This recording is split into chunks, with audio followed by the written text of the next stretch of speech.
Right, this is the finished version of OsKyr, an electronic Morse keyer. And as shown in the pilot video, it's basically just a traditional keyer. There are dozens out there, and many a lot smaller than this. But OsKyr has some special features to help improve your code, especially if you're a novice or a rusty old timer like me. I've been off the air for 40 odd years, so there's a lot of catching up to do.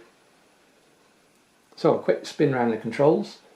We have power on off, and on the back there's another switch to choose between internal battery, which is a couple of AAs, or 5 volts from a USB socket. And while we're on the back, there are two different size jack sockets for the paddle, 1/8 inch and 1/4 inch, wired in parallel so you don't have to bother with adapters. And there are also two sizes for the output to the transmitter. Okay, back to the front.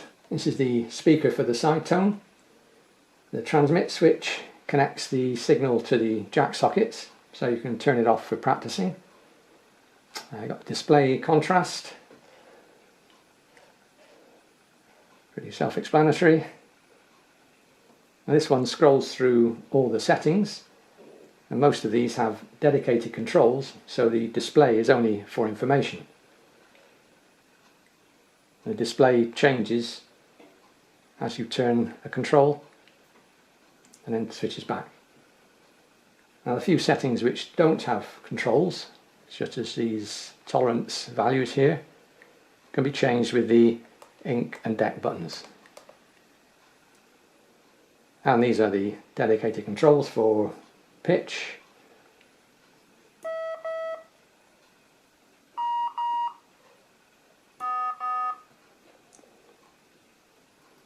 volume, weighting and its corresponding on-off switch,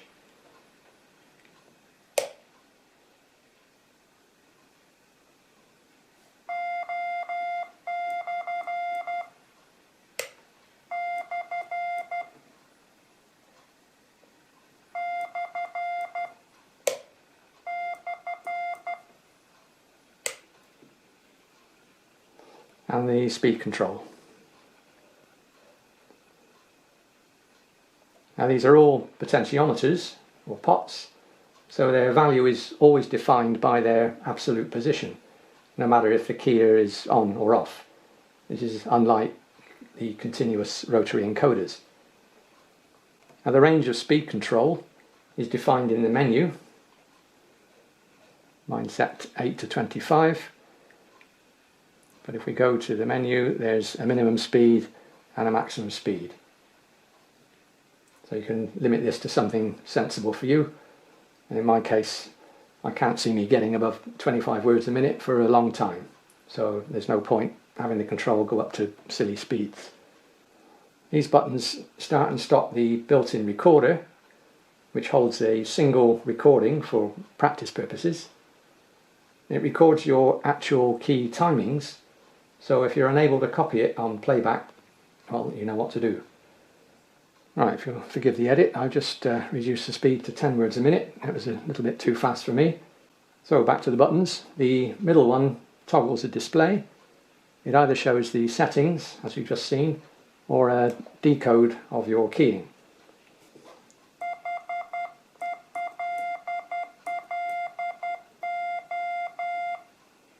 These switches control the autospace feature, and as with many other keyers, this enforces the correct spacing between letters and words, but it does take a bit of a knack to use properly. For example, if your keying is a fraction too slow, the keyer may misinterpret your hesitation and enforce spaces which you didn't expect. And for this reason, you may prefer to leave it off and just rely on your own judgment. And this is where OsKyr offers a novel feature to help improve your judgment.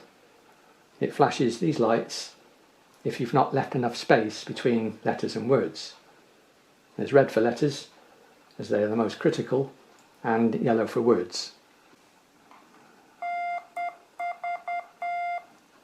As you can see, the light flashed then, as I didn't leave the correct amount of space between those letters. Now, you may have understood it anyway, but it does make it difficult. Now if you do want to use auto space, there's an optional tolerance setting which helps reduce the chances of sending inadvertent spaces, but this is at the expense of allowing sloppy code through. And the exact timing details are shown in part 2 of the pilot video, so I won't go into them here.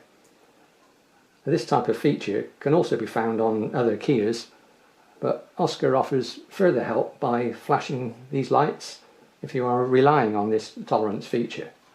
As before, if you adjust your keying to minimize the flashing, you can reduce the tolerance amount and improve your code readability. Now, a final special feature is the autocorrect option, and this attempts to reduce incorrect letters or symbols being sent due to overrunning. And this happens if your keyer is set too fast for you, or you need more practice at this speed. And the problem is due to not releasing the paddles soon enough at the end of a letter, so you end up with an extra dot or dash. For example, if I release the dot paddle too slowly at the end of an F, which is diddy-da-dit, I'll get diddy-da-did-it, which is an invalid code, or at least in the code I'm used to. And the display shows a blob, but you may have noticed the error light flashing. It only flashes if the error is deemed correctable, and unfortunately only a subset are, so it's not a magic cure-all, but there's enough of them which can be spotted to make it a useful indicator of timing issues. And if you want OsKyr to correct these errors, turn this switch on and it will eliminate the final dot or dash. And this is before sending, so the listener only hears the corrected letter.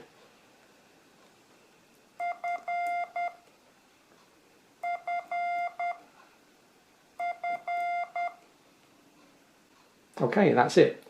More details, including construction pictures, user manual, schematic and firmware, are on the Filizand website. Links are here and in the description below. Now if you're interested in building one, there's a button-only version called OsKyr B, OsKyr Bravo, for evaluation purposes. It has all the same features as this, but it's a lot simpler to build as there are no pots or switches, and it's all menu based and driven by these 5 push buttons. These 2 buttons are repurposed to be the scroll forwards and backwards through the options. Okay, that's enough talking. Time to plug into the transmitter and get some real practice on air. Thanks for watching.